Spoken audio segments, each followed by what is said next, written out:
Gotcha. Haha. Arctic Lights Arctic Lights Comic-Con. Thank you for having us. Pleasure to be here. My name is Jermaine McLaughlin. I am here today to introduce a man who needs no introduction, but I'm going to give him one anyway. He is an acclaimed, an accomplished writer in the comic field, as well as video games, movies, what have you. We're lucky enough to have Mr. Paul Jenkins with us today, a man who's worked on everything in this business, from Hellblaizer to Spider-Man to the Inhumans to a character that made a huge stamp in the MCU this past year, the Centry. We're here to have a nice little exploration about his career, talk to him about his process, how writing, how he takes an idea from idea to page, and hopefully, if you're all willing, to get a little bit of Q&A going with you guys, since we do have him here today. So that said, please put your hands together for Mr. Paul Jenkins. Hey everyone, thank you. Gotcha. Paul. All right. Now don't sit down, man. You gotta make yourself comfortable. Pleased to meet you. Yeah. So how are you enjoying your time here in Finland? Just so you guys know, like, I love this place already. I've been walking around because I love to walk, and I went downtown last night and walked around, found a bunch of parks, found a little castle in the middle of Helsinki, sitting on top of a hill. I'm like, it's like this place is like Hobbitville. It's fantastic. You know? So, all right. So let's just get a quick survey. Feel free to yell this out.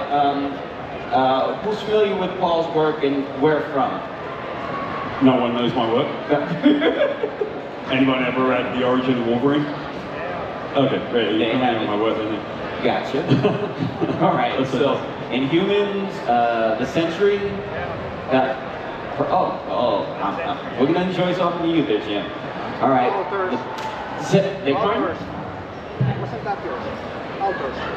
Alters? Oh yeah, Alters. Okay. Wow, good on you. I love that book. It made me happy, that book. All right. That said, all right. So we got a pretty good idea of what we're dealing with here. So if you could start us off on just a quick little trip down memory lane. What was your trip into comics? How did you get started this whole thing? So I have like a really unique story of how to get to become a comic book writer. I broke into comics in the only way that you can't do it. I had come to America when I was 20 years old. I'm from the UK. And I met a couple of guys that had a black and white comic book. And it was called the Teenage Mutant Ninja Turtles. And I was the second employee in the company.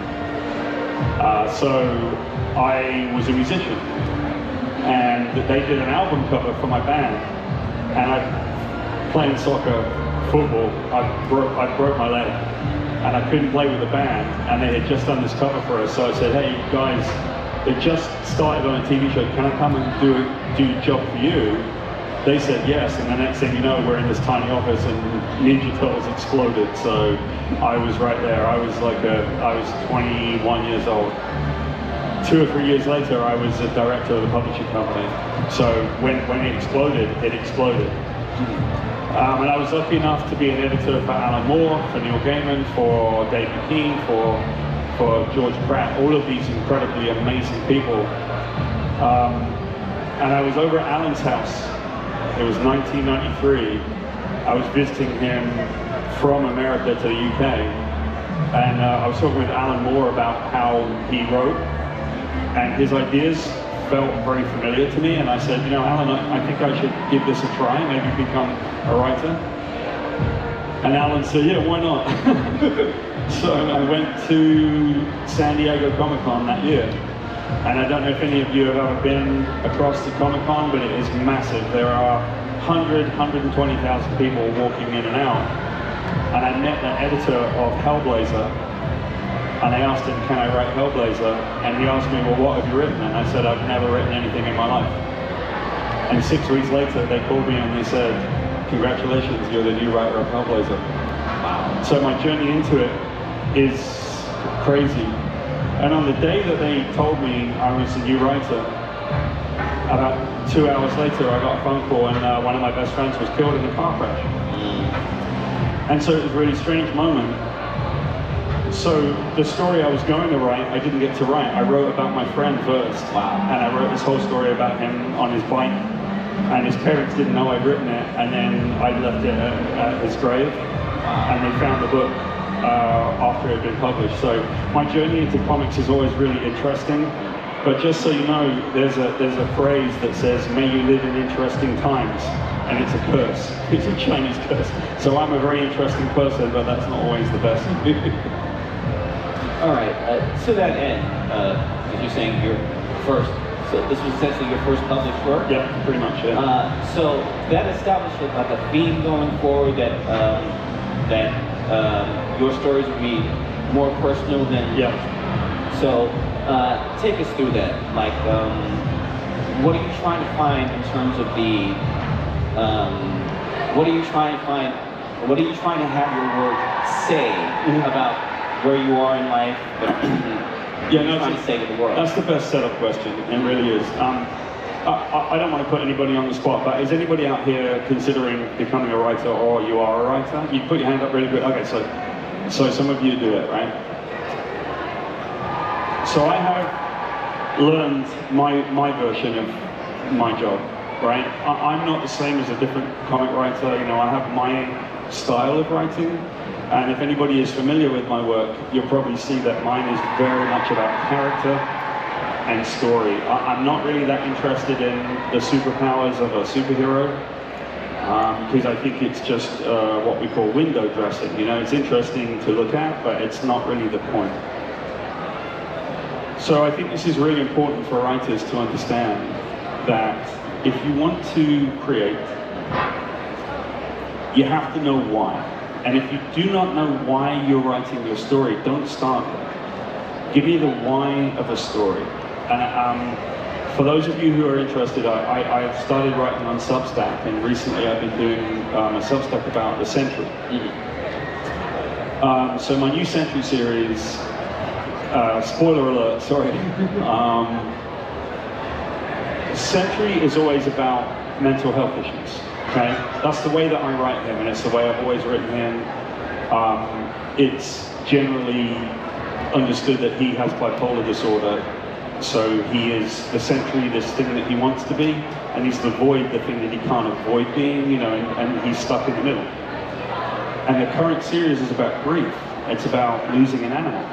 And if any of you have ever lost an animal, if you own a pet and you've said goodbye to it, I believe that the day that we bring our pets in is the day that we make them a promise. We say, I promise I'll let you go at the right time. And that can be really, really hard. And especially it can be hard for somebody who has mental health issues. So the why of my story with the Centry right now is about grief. It's about how do you accept the difficult burden of having a pet that you love so much, and one day you're going to have to take that pet to the vet or to have the vet come, and you're going to hold that pet and look after them as they go. And how does that feel for someone with bipolar disorder when you're struggling with mental health? That's the why of it. And then in it, there's a big fight with a Hulk, and some stuff blows up, and crystals are everywhere, you know, like there's this stuff that you put in it, but the whole point of it. And here's why I say that, right? I spent 5-6 years writing Spider-Man.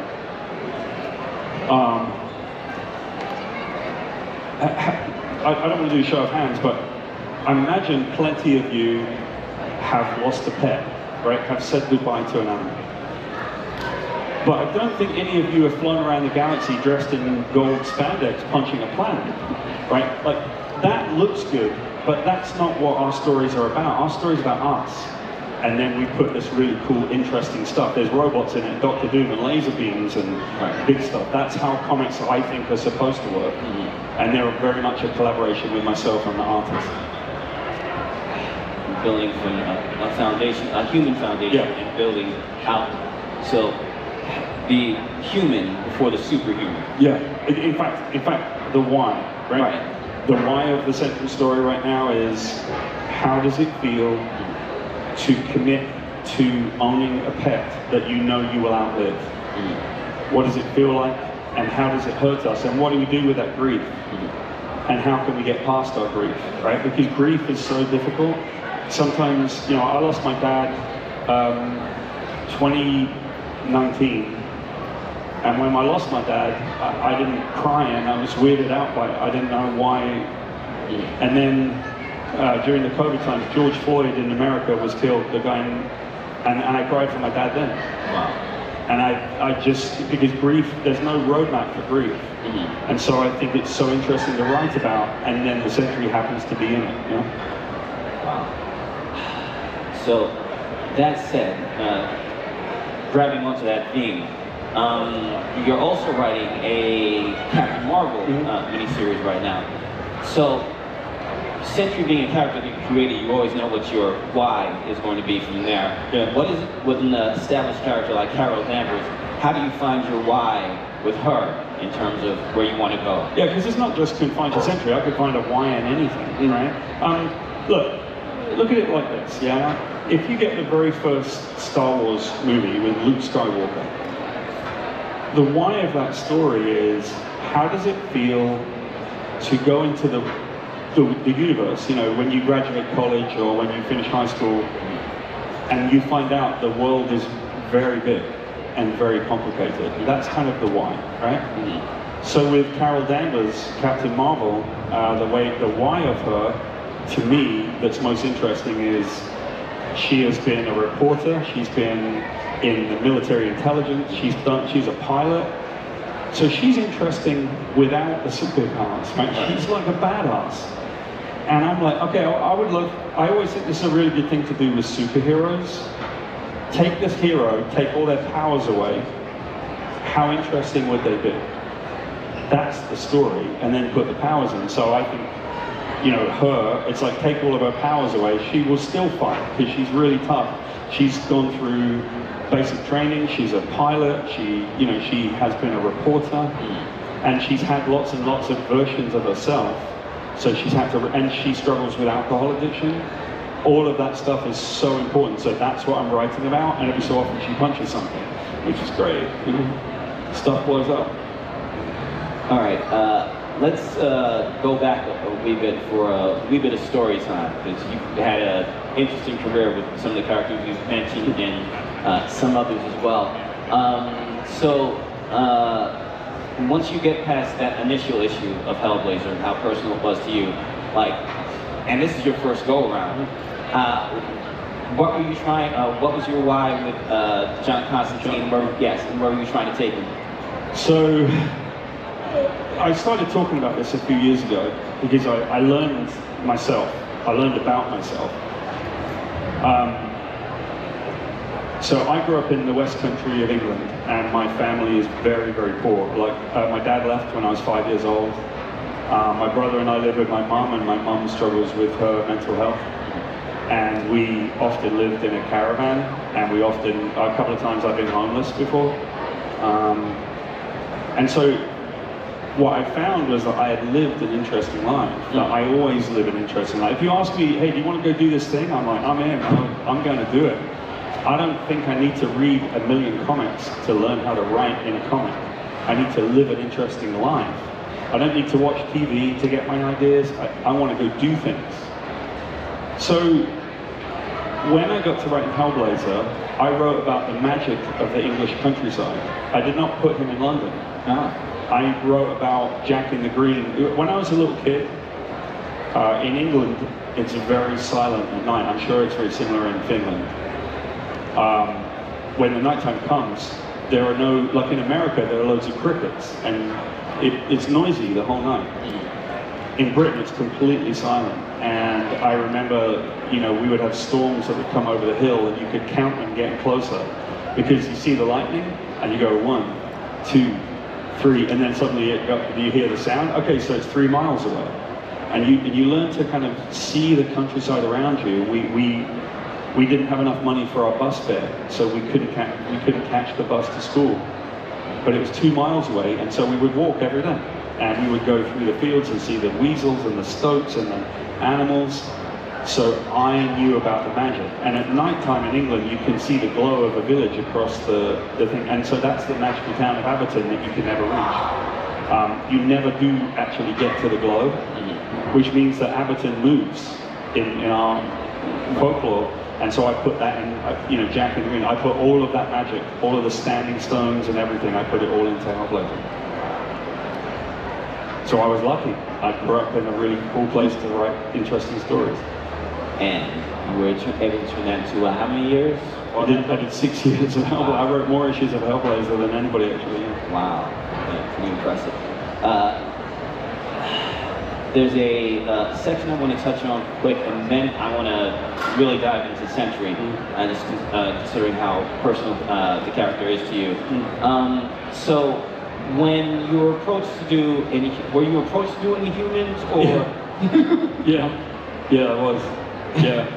So, how did they sell it to you, and how did you find your why in terms of how you made your way into the royal family, telling stories that pretty much have been like the iconic staple most people think of when they think of the royal family these days? They think of you and Jay Lee's work on that book. So, how did you get into that?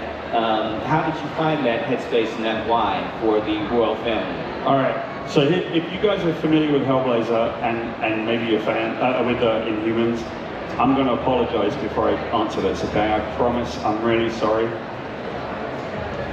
I don't know anything about comics. and it upsets people sometimes, right? Because I don't read. So basically I got a phone call from Jay Lee, and he said, hey, Joe and Jimmy from Event, which, we knew Joe Quesada and Jimmy from Event Comics. They got a job at Marvel, and I'm like, oh, good for them, fantastic. And he said, they asked me to do a book, and I wanted to do one with you, and I said, that's awesome, Jay. He said, well, what do you think about the Inhumans? And I said, they're fantastic, who are they? Never heard of them. And it sounds bad, I promise, but it's not bad. Because the one thing I've been able to do, because I don't know the characters, is to come in with a fresh eye and write something that other people would not write. So they go, okay, yeah, you can do the Inhumans. And they sent me 2 5-page stories by Jack Kirby. And I literally said to them, don't send me anymore, I get it. And so Black Bolt is the king, right? In the story, Black Bolt is the king of the Inhumans. And he can't speak. And I've got a big theory about why ours was so successful, because I never had him speak. The whole point of the character is he can't speak.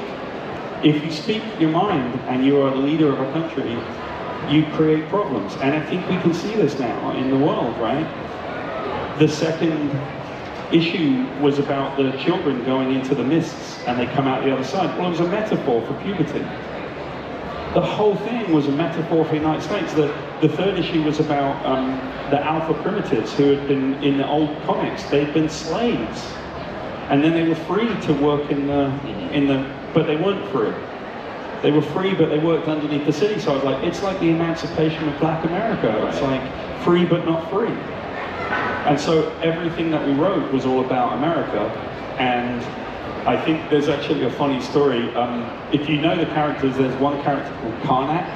And Karnak, if this is a glass bottle, he can find the problem and touch it and the bottle will blow up, right? He's called Karnak the Shatterer. And I wrote him giving advice to Black Bolt as the king. He could see the problems in a human society. And the fans were like, that is genius, that's the most brilliant idea. He advises the king, and I'm like, oh shit, I thought that's what he did. So I'm too stupid to write this stuff. So, I'm going to assume that's a double-edged sword, because I'm going to also assume it's not the first time you said, I went in like cold, not really knowing the lore. But like by and large, you enjoy it more when you keep it to the basics of the characters you're going into, because again, you've done iconic characters like Spider-Man and the Hulk. Right. So by and large, you like to keep it simple, yeah? Well, look, I mean, it's just the why, right? Like when I wrote Hulk, I had taken over during a time when it wasn't very popular, right? And so the one thing that I could tell you about the Hulk, I haven't read lots of Hulk comics, but I can tell you this about the Hulk. The Hulk seems best when it's a ticking time bomb, when the bomb is about to go off. And I realized this early, and so we gave him Lou Gehrig's disease as Bruce Banner. And at a certain point, Bruce Banner will die and the Hulk will take over. And now it feels like a ticking time bomb again. So you know something bad is going to happen. That's the best use of Hulk. Spider-Man to me is like the guy that he wakes up in the morning and he has the flu, and he goes to work and he's late for work, and then he works all day and he's miserable and his boss hates him, and he gets home in traffic and then his wife hates him and the kids are in his bed and the dinner's inside the cat, you know, and he's just, and he's still got the flu, and he's the guy that wakes up the next day and does it all over again. To me, I want to know who these people are. Like, I think that Peter Parker is a teacher. If he didn't have spider powers, he'd be a teacher full-time and he would have educated kids, right? You make your person up who you believe them to be, and then you stick true to it. You don't go and change the rules. You make that person become your person. There's a book I wrote with Spider-Man, and if any of you have seen it, it's basically Spider-Man going to a baseball game in America, and he goes every year with his Uncle Ben, and they go to watch this game, right? And he comes in, he's a little boy, he's an orphan. And when he comes in, they take him and he falls in love with baseball, because we all have something that connects us to our family. It could be a holiday. I understand that Finland's Independence Day is December the 6th. Why do I know that? Because that's my birthday. So that could be the day that you connect to your family, or it could be a sports team or something, but you connect. And so he connected to his Uncle Ben through baseball. And all we did was show him going every year to these baseball games, and every year his team loses. Every single year they lose. Until he's 15 and or 16, he doesn't want to be there with Uncle Ben. He's bored. And then they win for the first time, and he looks at Uncle Ben, and Uncle Ben just sits there and smiles at him. And then in the captions it says 3 days later Uncle Ben was dead, because he dies. So it's this connection and tragedy, but love. And the one thing that I will tell you about that book is that there's not a single picture of Spider-Man in it. It's about a boy and his uncle. And that's actually what we're doing when we create. And that is the book of my Spider-Man run that I signed the most copies of. So you don't need Spider-Man to tell a Spider-Man story, right? You know, yeah. It's inherently about Peter. Yeah, it's about Peter, it's about his uncle, it's about him. Yeah. All right. So before I move into the next question, I just have a question for the audience. Just by a show of hands, how many of you would like to ask the question of Mr. Jenkins before we get out of here today? Come on, you got it. One of you's got to ask a question. Come on, you know it. You want to do it. Got you. All right. So that said, moving on to my next question. So take us through, because there is positively insanity involved with not the creation of Centry, which I want you to get into, but the rollout to the public. Yeah. So take us through where this idea gestated. You spoke at length about your mother's issues with mental health.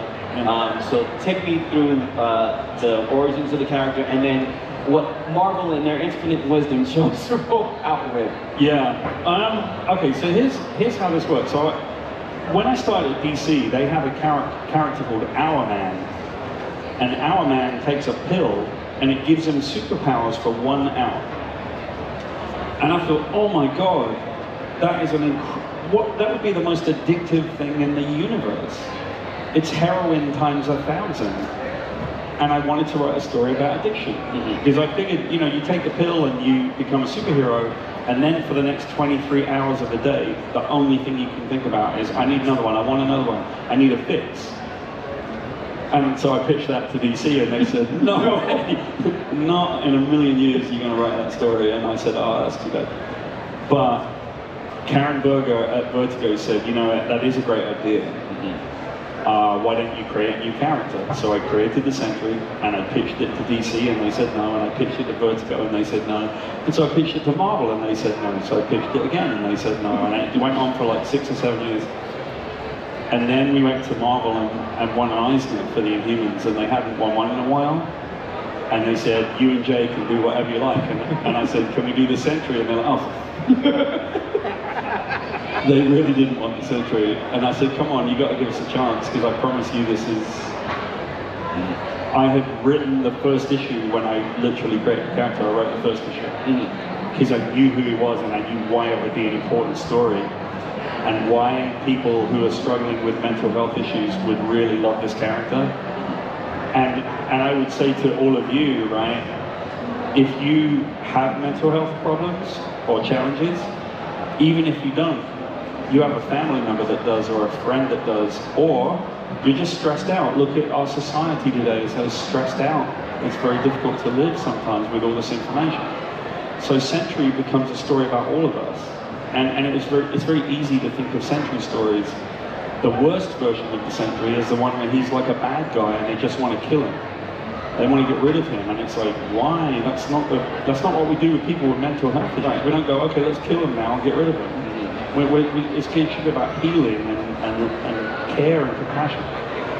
So I think Century to me became this thing that, you know, when I wrote it, people loved it. Then it came out in the Thunderbolts, and then they said it to me, hey, you know, would you be willing to come back to Marvel? Which sounded great, and I was like, yeah, let's do it, right? No problem. And now the big fan groups of the Century are all people struggling with mental health issues, which means, you know, our online fandom are people having issues, which I love, because I have had people write to me say thank you. I've had people, 3 or 4 people have written to me and said, Century saved me. Century gave me a place to kind of hang my hat. So I feel like the creation of the Century is so big for me personally, because I get so much back from the fans who love it. All right, I'm not sure how many remember going back that far, but that's not the story we as a general public were given when of course. Do you mean the Stan Lee thing, the whole... Yeah. Okay, so yeah. I'll recap it quickly. When we came out with Century, they had to sell a new character, so we pretended that it was one that Stan Lee had created and everybody had forgotten. And we told the world, yeah, Paul Jenkins was sitting around in Marvel and he found an old folder covered with dust in the back of a cupboard and took it home. And the reason we did it that way was because in the main story, Century is forgotten by everybody. So in the promotion and marketing, we did a campaign where everyone had forgotten him, and I found him and discovered him, and then, but that was complete bullshit. Didn't happen. Sorry. And on top of everything else, you are the one who gave, pretty much, it was conceit Marvel was willing to run with for as long as humanly possible, but you quickly gave away the go. Oh, I'm terrible. So we had to go to conventions and we had to tell this crazy lie story about how I found it in the back of the cupboard, and I'm the worst liar in the world. I'm terrible. And so Joe Quesada would sit there and go, yeah, so Paul found this thing in a cupboard, over to you, Paul, and hand it to me. And I'd be like, what? I was completely lost. And I literally couldn't do it. I was terrible at it. A storyteller, but not a liar. Not very good liar. My wife is always thinks it's really funny. She's like, it's not fair. Like, how come my wife knows immediately that I'm lying? Did you do that? No, I didn't do that. Yeah, you did. I know you're lying. Oh, come on, man, give me a break. My wife is a long-suffering wife. That said, the Century has taken you to many interesting places and has established an incredible community, online community for you. Did you have any interaction when he went to the Thunderbolts, that movie? So talk about that experience. So I got to work on the film because I live in Atlanta, in England. That's where the film was made, and I don't just do comics, right? I work in film and television, and I work in animation and game design. So yeah, I got to meet Jake Schreier, who's the director. He's a lovely guy, and he really got it. That was the thing. The thing that I told Jake was that the Century is not about how powerful he is, it's about how vulnerable he is, how weak he is in many ways. And So then the movie comes out and they invite us to the premiere, and we go to the premiere, and I did the red carpet, which was great, and we go to the after party, and as I walk in, I can hear someone going, "Hey, Paul Jenkins over here," and it's the director. And I walk over to him, I'm like, "Hey Jake, it's been a while," and he's like, "What did you think?" And I'm like, "Aren't you busy? Aren't you supposed to be doing something right now? Why are you talking to me?" So we talked for a little while, and he was lovely about it, and then someone says, "You really need to go meet Lewis Pullman, the actor, you know, who played Centry." And I said, "Yeah, okay," and I figured I'd walk over and Lewis would say, "Hey man, how you doing?" And just be very Hollywood. And so someone's like tapping Lewis to get him to meet me, and he's very busy, he's got loads of people around him, and they got his attention. They said, "Hey, this is Paul Jenkins," and I thought he'd go, "Hey, nice to meet you." And he goes, oh my God, I wanted to meet you for so long." "Aren't you busy? Well, I'm supposed to be doing something?" And so he comes, he gives me a big hug, he's like, "Can I get your phone number?" I'm like, "Yeah, man." So I just give him my phone number. And he and I text sometimes, but he used to be a social worker, and he really cares about what the Century means to the fans. And so to me, that's awesome, right? That he cared, and that Jake cared, and they understood that all of this was about explaining mental health challenges that we all have to our audience. So they bought into the same thing that I buy into, you know? Very cool. Really cool. All right, I've got one more question before we maybe throw this out to the audience. Just in terms of, so you've been creating for what, rather writing in some form or another for the better part of what, 40? Yeah, I've been in this business since 1988, so I've come 38 years. I've been writing since about 1994. Gotcha. So, just in terms of this calling, like you really just fell into this, but at the same time, it was one of those things where it seemed natural to you. So, for those who are trying to get into this, just in terms of what they should be looking for in themselves, in terms of what it takes to be a consistent writer, and somebody who's insightful, always looking to be insightful with every project that they do. What advice would you give to? So here's my little college lecture boiled down to like 3 minutes, okay? Number one, if you don't know why you're writing your story, don't start yet. Okay? You have to know why, the why of your story. Inhumans to me was about, you know, about America as a big society. Spider-Man was the guy who goes to work. You know, the Hulk was about unresolved like anger and challenges. So know why. Second thing, there's a thing that they say in normal creation. They say writers write or artists draw, and it means, hey, if you're a writer, go write something, right? And I don't agree with that idea. I think it's a terrible way to do it, because no, I think that writers finish. Don't write, don't practice all the time, don't have a piece of art that you've never finished, or a song that you never finish, right? That doesn't help you. What helps you is finishing it, even if it's terrible. Because when you finish it and it's terrible, you can fix it. But if you never finish it, it doesn't exist. I would say this, if you created the most beautiful painting in the entire world, the most beautiful painting that if anybody saw it, they would cry because it was so full of emotion. If you took that painting and you walked into the middle of a forest and left it there, what value does it have? Answer, none, because no one ever saw it. So finish it and fail. Fail again and again. There's the famous basketball player in America, Michael Jordan.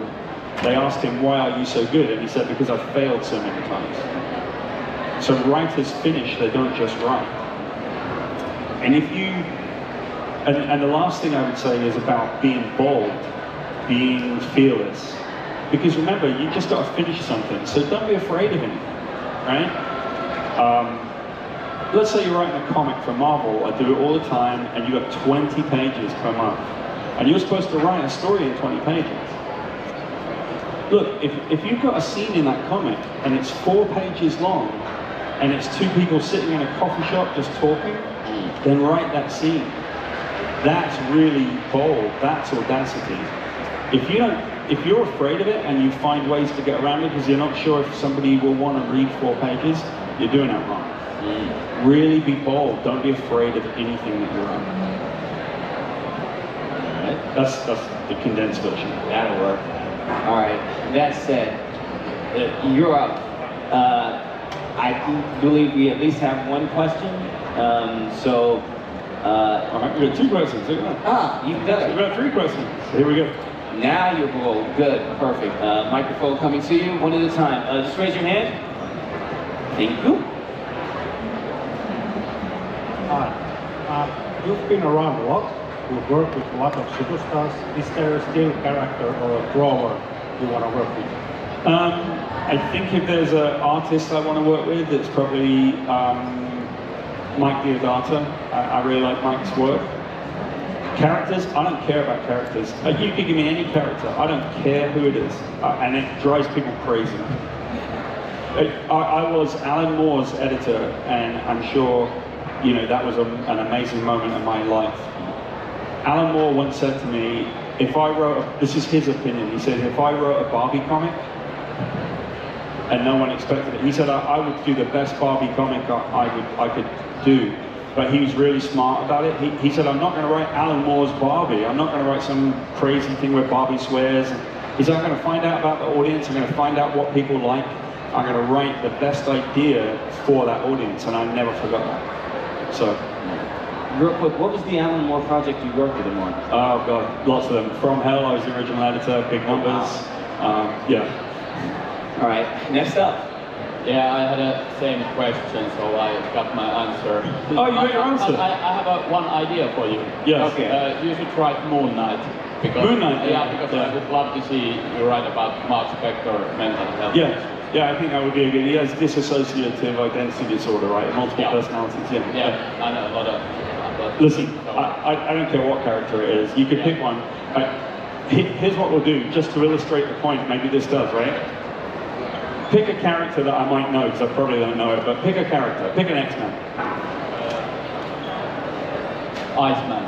Iceman, right? So, if I was writing Iceman, who I knew nothing about, right? I know that he's cold, right? I know he floats, he does things like skates on the ice, right? He even goes on the ice.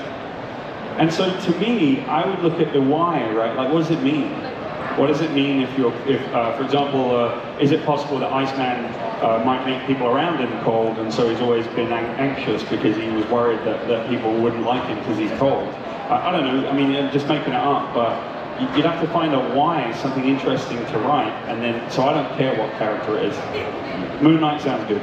Yeah. Never read it. Okay, thanks. Next up.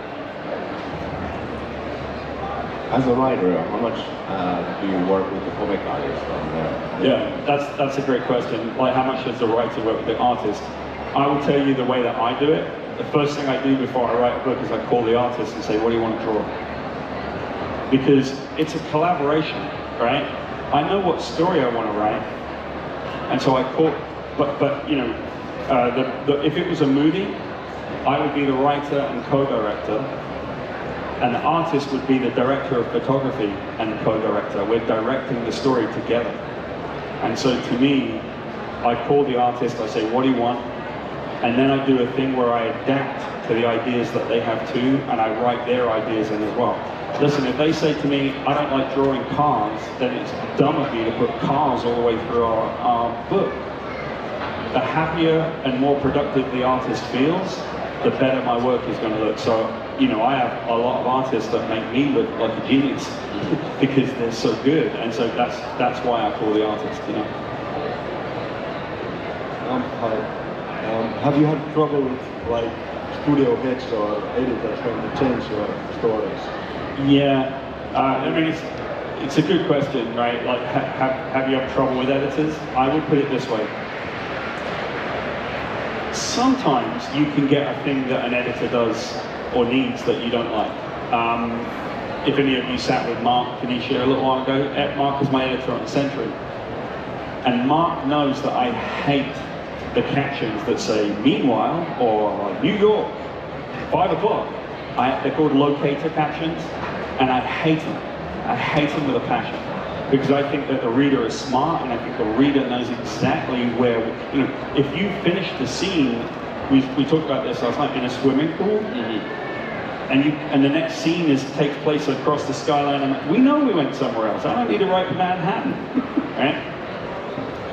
But Mark knows that some fans and some readers like this stuff, and so that's actually something, Mark and I are professional friends and personal friends. We've known each other a long time. It's difficult sometimes, but what you have to do is you have to be willing to give and to take as a writer. So we have some locator captions in the book. I hate them, but they're still in the book, and I'm not angry about that. I'm like, okay, I get it. It's part of Marvel's house style. So I think it's the thing with editors is to always listen to them, because they're your professional eyes and ears on your book, and that means something. All right. Anyone else? Right up front. I think that one, probably one more, and then we'll wrap this up. So go right ahead. Yeah, hi. I used to be an editor yourself, so how did that affect your working relationship with other editors? Yeah, I used to be an editor before. Yeah, I was an editor, believe it or not, for about 6 or 7 years before I became a freelance writer. And man, did that help me out, right? Because when I was a writer, I knew how to write for my editors. And so my editors were always really happy with me, because I understood how hard their job is, and the things that make things easy and the things that make things hard. Sometimes creators do things that are like so hard, and you're just like, oh man, you've created a problem for me.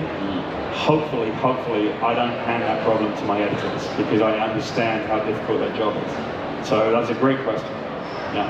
Gotcha. All right. I think, anyone else? Okay. You quickly, and then this young lady, I don't want her to get come in and not have something to say. So, all right. This is just how much do you, when you write, how much do you write the pictures, if you know what I mean? Yeah, like how to describe them to the artist. Yeah, I do what is called full script, right? So I'm a bit more like Alan Moore. Like, if I used to get his scripts, and they're massive. He never used to write them on a computer. They're like really thick. Yeah, I write full-page scripts. I write the whole thing out. So if I've got a page and it has 6 panels in it, I write the 6 panels out. And I have an agreement with my artists, right? I have this thing I ask them to do. If I write a script and you need to add 1 panel, please go ahead, add the panel. Because you're just helping to tell the sequence. But if you need to take 2 panels and move them into 1, you got to give me a call. I want to know why you did that. Because it doesn't make any sense. So, sequences are really important in storyboarding for film and in comics, right? And how panels work against each other. You have to understand it. So to me, I write the whole thing out. I even sketch it beforehand. And if any of you are interested, find me on Substack. I have a Substack, and we're literally writing about this right now. So we'll show you how to do my process. Perfect. And finally, this young lady. You've worked in the field like a long time, and you've done different areas of entertainment, but is there anything you haven't gotten to try yet that you're kind of dreaming of, or a secret passion project for your future? It's a good question. Again, thank you. Look, I'm so lucky because I have too many ideas. Do I have a secret passion project I want to do? I have to tell you, it sucks as an answer. It's the worst answer. Every project I do, I love and I care about everything. If it's for me, great. If it's for someone else, great. I don't know that you can do it any differently. So I don't really have passion projects, but I will tell you there's one project that makes me the happiest. You can see me smiling so I have a comic book called Sidekick, and it is the dumbest thing ever, right? It's a superhero it's a sidekick for a hero, and he makes a bad mistake. He decides, I can't make any money, so I'm going to be a sidekick for 4 heroes at the same time. And on the same day, they all call him in. So he's in costume changes. It's like a comedy, right? And that project is so stupid, and it's not politically correct. It's like really, really rude, and it makes me so happy. So if I had like one project I would pick, it's the one that makes me the happiest, which is Sidekick. You can't find it. I think comics have been out of print forever, but that's very Sidekick. All right, with that said, ladies and gentlemen, Arkansas Comic-Con, thank you so much for your time, and thank you so much for your questions, and thank you, Mr. Paul Jenkins. Please give him a round of applause. Thank you. Thank you. Thank you. Enjoy the rest of your show. Enjoy your show. Thank you. Take care.